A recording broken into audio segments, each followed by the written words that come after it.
दोस्तों, आपको मैं जो खबर बताऊंगा उससे आप चौंक जाएंगे। पता है अभी के समय में क्या हो रहा है? मार्केट के अंदर एक तरफ आप देखेंगे स्मॉल कैप फंड्स और एक तरफ है mid cap funds. Small cap fund जाने जाते हैं ज्यादा से ज्यादा एग्रेसिव और रिटर्न्स के लिए, और मिड कैप जाने जाते हैं मीडियम रिस्क और मीडियम रिटर्न्स। लेकिन यहां पर देखा यह गया है कि अभी के समय में लोगों के द्वारा ज्यादा जो चूज किए जा रहे हैं वो है मिड कैप फंड्स और मिड कैप कैटेगरीज। उसके पीछे रीजन पता है क्या है? उसके पीछे रीजन ये है कि mid cap funds small cap fund से ज्यादा रिटर्न्स निकाल कर दे रहे हैं अभी के समय में। पिछले 3 महीने में लोगों ने स्मॉल कैप को बंद कर करके अपनी जो एसआईपी थी वो स्विच कर ली, एसटीपी कर लिया। सेम एएमसी में दूसरी एएमसी के अंदर जो अच्छे फंड चल रहे थे मिड कैप के अंदर, उनके अंदर अपनी एसआईपी कन्वर्ट कर ली। रीजन एक ही है, मिड कैप फंड्स के अंदर अच्छा रिटर्न मिल रहा है अच्छे, और जो पोर्टफोलियो है वो नेगेटिव था वो भी पॉजिटिव हो गया है, और सब कुछ चंगा चल रहा है। अब ऐसा है क्यों?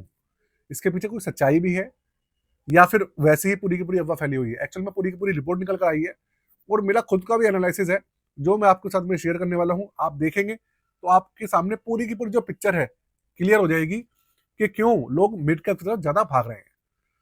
अब सबसे बड़ा क्वेश्चन ये आता है कि मिड कैप की तरफ भाग तो रहे हैं, क्या ये सही भी है या बस जिस जिस तरफ की हवा चल रही है उसी तरफ सब भाग रहे हैं? इसके पीछे कुछ कारण है, तो आप बने रहिए। इस चीज की क्लियर और सच्चाई क्या है ये मैं आपको इस वीडियो के अंदर क्लियर कर दूंगा। साथ में डिफेंस फंड के अंदर एक और न्यूज निकल कर आई है और उसका ग्राफ जो है वो भाई ऊपर की तरफ भाग रहा है। मैंने आपको कल की वीडियो में बताया था, कल की वीडियो नहीं परसों की वीडियो में बताया था कि डिफेंस सेक्टर के अंदर ऐसा हो सकता है कि थोड़ी सी तेजी आए, इसलिए आप उसके ऊपर नजर बनाए रखिएगा। मैंने ये कहा था कि आपको नजर बनाए रखनी है उसके ऊपर, तो उसको लेकर अपडेट है। साथ में जो हमारा मार्केट है, अब 2026 आने वाला है, मैक्सिमम लोग ये उम्मीद में बैठे हैं कि भाई ये जो मार्केट है निफ्टी 50 हमारा 26,000 प्लस करेगा या नहीं करेगा, या 2026 आ जाएगा और तब भी मार्केट 25,000 रुपये फंसी रहेगी। तो फाइनली मार्केट को लेकर भी खुशखबरी आ चुकी है। नमस्कार दोस्तों, स्वागत है मेरे चैनल दी एक्टिव तरुण में। तो देखिए, आपको इस तरीके की न्यूज, इस तरीके का अपडेट डेटा देने के लिए और पूरी रिपोर्ट तैयार करने के लिए भाई घंटों की मेहनत लगती है, घंटों की। इसलिए इस मेहनत को अगर आप चाहते हैं कि भैया थोड़ा सा कुछ हमारा सपोर्ट करें, तो आपको कुछ नहीं करना है, सिर्फ और सिर्फ चैनल को सब्सक्राइब करना है और वीडियो को लाइक करना है। बस इतना ही सपोर्ट चाहिए आपके, इसके अलावा और कोई भी सपोर्ट नहीं चाहिए। और अगर आप चाहते हैं भैया कमेंट करना, तो अगर कुछ फीडबैक है या फिर कुछ पूछना चाहते हैं तो कमेंट बॉक्स में पूछ सकते हैं। चलिए आपको लेकर चलता हूँ सबसे पहले कंप्यूटर स्क्रीन पर, और वहां पर मैं सबसे पहले ना ये जो मिड कैप का जो पूरा का पूरा झोलझाल चल रहा है वही आपको समझाता हूँ। उसके बाद जो दूसरी चीजें हैं उसे हम कवर करेंगे वन बाय वन। ये देखिए कंप्यूटर स्क्रीन आपके सामने आ चुकी है, और आप ये देखो इसके अंदर क्या लिखा है कि भैया जो मिड कैप म्यूचुअल फंड्स हैं उनका इनफ्लो जो है वो लगातार हो क्या रहा है, बढ़ रहा है। एक्चुअल में जो लिखा हुआ क्या है कि भाई आर इन्वेस्टर्स टर्निंग सिलेक्टिव।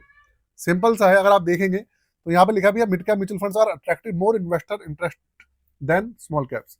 जो मैं आपको बता रहा हूँ कि मैक्सिमम जो इन्वेस्टर्स हैं उनका जो इस समय ध्यान है वो पूरा का पूरा मिड कैप के ऊपर है, स्मॉल कैप की तरफ कम हो रहा है। इसका रीजन ये है कि एक तो रिटर्न्स निकाल के आ रहे हैं मिड कैप के अंदर, और दूसरा ना जो स्मॉल कैप है उनके अंदर इस वजह से जो उनकी जो एस है उनका जो इनफ्लो बढ़ता है वो कम हो गया है। मिड कैप में बढ़ गया है, स्मॉल कैप में कम हो गया है। अब इसके पूछे इन्होंने करा क्या, पूरा का पूरा भाई रिपोर्ट छाप दी। अब इस रिपोर्ट में ये कह रहे हैं कि भैया एएमएफआई का डाटा आया है, सेबी का डाटा आ गया, इसका आ गया, उसका आ गया। देखिए मैं उस चीज की बात ही नहीं कर रहा, मैं बात कर रहा हूँ एक ऐसी पुख्ता चीज की जिसको अगर आप देखेंगे तो आपके सामने बिल्कुल क्लियर हो जाएगा कि हाँ यार ऐसा है। अब वो क्या है आप देखिए।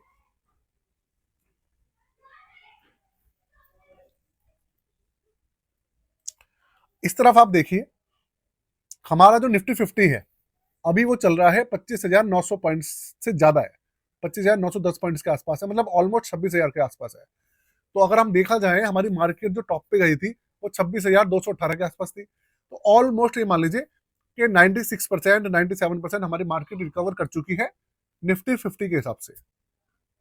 क्लियर है?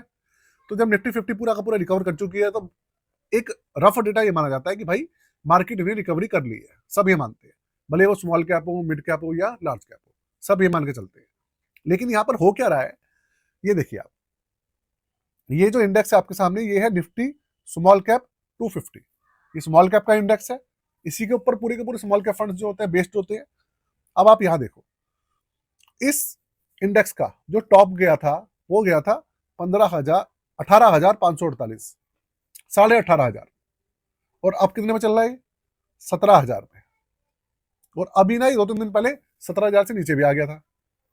तो आप ये सोचो, जब निफ्टी 50 करीबन 96-97% रिकवरी कर चुका है, तो इसके अंदर रिकवरी क्यों नहीं हो रही भाई, ये 17,000 पे घूम रहा है। बल्कि अभी कुछ महीने पहले, अब 1.5-2 महीने पहले 17,500 17,700 पे चल रहा था। तो मैं वीडियो बना के आपको बताया भी था कि बहुत जल्दी ये 18,000 क्रॉस करके 18,500 पे चले जाएगा। लेकिन इसमें हुआ क्या, इसमें उल्टी कहानी हुई है। यहाँ पर गंगा उल्टी बह रही है स्मॉल कैप्स में। यहाँ पे हुआ क्या कि बढ़ने की बजाय इंडेक्स नीचे आ गया, और ये 17,500 से 17,000 पे आ गया। और स्मॉल कैप फंड जो थे उनके अंदर एकदम से गिरावट आई, और जो एक साल में पॉजिटिव हो गए थे सारे के सारे फंड्स, वो दोबारा से नेगेटिव हो गए। पहले अगर मैं बात करूं, जब अच्छा चल रहा था, 15,000 17,700 से ऊपर चल रहा था, 700 के आसपास चल रहा था ये इंडेक्स, तो हमारे सिर्फ 2 फंड्स ऐसे थे जो कि एक साल में नेगेटिव थे स्मॉल कैप के 35 स्कीम्स के अंदर। लेकिन अब क्या हुआ, कम से कम 15-16 ऐसी स्कीम्स हैं जो कि दोबारा से नेगेटिव में आ गई है इसका इंडेक्स गिरने के बाद। 2 से 15 हो गई नेगेटिव। वहीं आप आओ मिड कैप के अंदर, आपको पता लगेगा। ये देखो, ये इंडेक्स है आपका मिड कैप, इसका टॉप देखो आप एक साल का, वो है 22,417 पॉइंट्स। देख लिया आपने, 22,417 पॉइंट्स इसका टॉप था।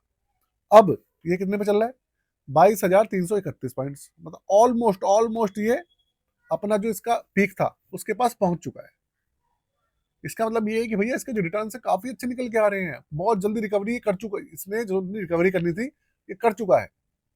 जितने भी मिड कैप के इंडेक्स फंड थे वो रिकवरी कर चुके हैं, और जो एक्टिव मैनेज फंड थे वो तो ऑलमोस्ट रिकवरी कर ही गए होंगे, क्योंकि वो तो भैया फंड मैनेजर मैनेज कर रहे हैं, और एक्टिव मैनेज फंड जितने भी अच्छे फंड्स हैं वो रिकवरी कर जाते हैं। और अगर मैं आपके सामने जो म्यूचुअल फंड का डेटा है इनका, ये देखिए मैं आपको दिखा देता हूँ, आपको क्लियर हो जाएगी सारी चीजें। ये रहा आपके सामने मिड कैप फंड्स की पूरी लिस्ट। और आप एक साल के, आप ज्यादा मत देखिएगा, सिर्फ ये जो एक साल वाली जो ये लाइन है इसके ऊपर आप नजर मारना, आपको सिर्फ ये देखना है। ये देखो, आप एक साल का डेटा देखो, आप ये देखते जाइए। यहाँ पे देखिए 15% का रिटर्न है एक साल का। आप ये देखो यहाँ पे 15.60% का, 18% का रिटर्न एक साल में। ठीक, और देखो, आप देख लो, आपको सारे के सारे जो फंड्स हैं वो पॉजिटिव है, सारे के सारे सारे के सारे फंड पॉजिटिव है। एक भी फंड नहीं है जो नेगेटिव हो, सब पॉजिटिव है। और सबसे ज्यादा रिटर्न जिसने निकाल के दिए हैं वो फंड कौन सा है, वो भी मैं आपको बता देता हूँ। पिछले एक साल में, एक साल का डाटा मैं इसलिए ले रहा हूँ क्योंकि एक साल से ही गिरावट चल रही है, इसलिए मैं एक साल को कंसिडर कर रहा हूँ।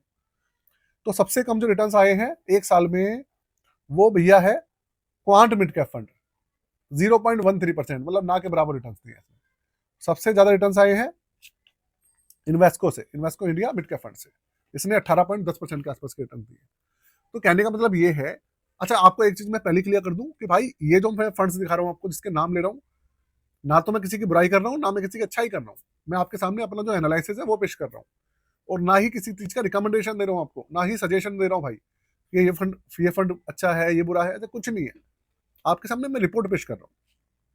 और आपके पास जो SIP चल रही है, जो भी चल रही है, आप उसको कंटिन्यू रखिएगा, बिल्कुल भी चेंज अभी मत कीजिएगा। कभी ये रिपोर्ट देखकर आप सोचे कि भैया मैं भी चेंज कर लूँ, इसके पीछे भी ठोस कारण है, ऐसा मत कीजिएगा। तो इस वजह से अब आप आइए स्मॉल कैप की तरफ, आपको दिखेगा अभी एक साल का डेटा आपके सामने है, और आप देखो इसके अंदर, अब ये देखो। अच्छा, स्मॉल कैप के अंदर अभी मैंने करीबन करीबन एक हफ्ते पहले वीडियो बनाई थी, तो यहाँ पे ना 15 फंड जो थे माइनस में थे, यहाँ पे 15 फंड्स माइनस में थे। लेकिन अब रिकवरी हुई है थोड़ी मार्केट के अंदर, तो 15 में से सिर्फ 4 हो गए। देखो दोस्तों, डेटा होता है, डेटा रोज अपडेट होता है, तो आप ये मत सोचिएगा भाई मैं तो 15 माइनस में कर रहा था, यहाँ पे तो 4 रह गए हैं। एक्चुअल में जो मार्केट के अंदर तेजी आई है ना, उसकी वजह से ये पॉजिटिव हो गए, क्योंकि सारे के सारे जो थे मार्जिन पे बैठे हुए थे, कोई माइनस में 1% था, कोई 1.25% था। अब जो बिहार के चुनाव का रिजल्ट आया है, निफ्टी 15 एकदम से 25,400 से एकदम से 25,900 पे पहुंची है, तो रिकवरी दिखाई है, उसकी वजह से पॉजिटिव हो गया। लेकिन आप इसके रिटर्न्स देखिए, ये टाटा माइनस में है, कोटक माइनस में है, एचएसबीसी और एलआईसी ये माइनस में है। अगर मैं सबसे ज्यादा रिटर्न्स की बात करूं कि सबसे ज्यादा रिटर्न्स किसने दिए हैं, तो ये देखो, ये फंड्स है आपके सामने, बस एक दो मोतीलाल है, ट्रस्ट म्यूचुअल फंड है, मोतीलाल ओसवाल इन्वेस्को है, और इन्होंने कितने रिटर्न्स दिए, किसी ने 11, किसी ने 10, किसी ने 15, और मिड कैप इनसे ज्यादा रिटर्न्स निकाल के दे रहे हैं। और यहाँ पे आप मैक्सिमम फंड्स देखोगे ना, सारे के सारे देखो 1%, 5% के आसपास ही घूम रहे हैं। तो इसलिए लोगों का जो डाइवर्जन है ना, वो मिड कैप की तरफ ज्यादा जा रहा है, ये रीजन है। और इसीलिए पूरी की पूरी जो रिपोर्ट है, जो इकोनॉमिक टाइम्स पे आई है, ये पेश हुई है, लेकिन इन्होंने ये सब चीजें नहीं समझाई है। अब मैं आपको ना एक चीज बताना चाहता हूं, भले ही स्मॉल कैप अभी नहीं बढ़ रहे हैं, उसका इंडेक्स नहीं बढ़ा है, मिड कैप रिकवरी कर चुका है, इसका मतलब ये नहीं है कि स्मॉल कैप कभी रिकवरी करेगा ही नहीं, क्रैश ही रहेगा और उसमें वो तेजी नहीं आएगी या उसके रिटर्न्स कम हो जाएंगे, ऐसा नहीं है। स्मॉल कैप भी रिकवरी कर रहा है, भले धीरे धीरे कर रहा है, लेकिन कर रहा है। इसलिए आपने बिल्कुल भी टेंशन मत लीजिए दिमाग में, और जब वो रिकवरी करेगा ना, तो large cap, mid cap, multi cap, flexi cap सबको पीछे छोड़ देगा। इसलिए सब्र बनाए रखिए भैया, सब्र का फल बहुत मीठा होता है, इस चीज का आप ध्यान रखिएगा। अब मैं आगे चलता हूं अपनी दूसरी रिपोर्ट पर। ये आ गया हमारा निफ्टी डिफेंस इंडेक्स।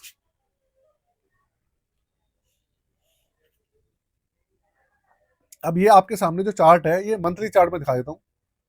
ये पिछले 3-4 महीने का चार्ट है। सितंबर में देखो कहां पे चल रहा था ये, सितंबर में 7,410 पॉइंट पे चल रहा था ये, और अब फिर से लगातार ये तेजी पकड़ रहा है। और अगर आप एक वीक का चार्ट देखोगे, तो देखो एक वीक के अंदर, एक वीक के यहाँ देखो आप, ये देखो, ये रहा चार्ट एक वीक का, नवंबर का, एकदम से ये टॉप पे चल रहा है। और आज भी देखो 8,287 पॉइंट पे है। तो यहाँ पे आप देखो 7 नवंबर को कितने पे था, सात, माफ कीजिएगा ये डेटा जो है थोड़ा सा ऊपर नीचे हो रहा है, 7 नवंबर को था ये 7,958 पॉइंट पे, और अब आज 14 नवंबर को 8,287 पॉइंट पे, मतलब काफी तेज हुआ है एकदम से।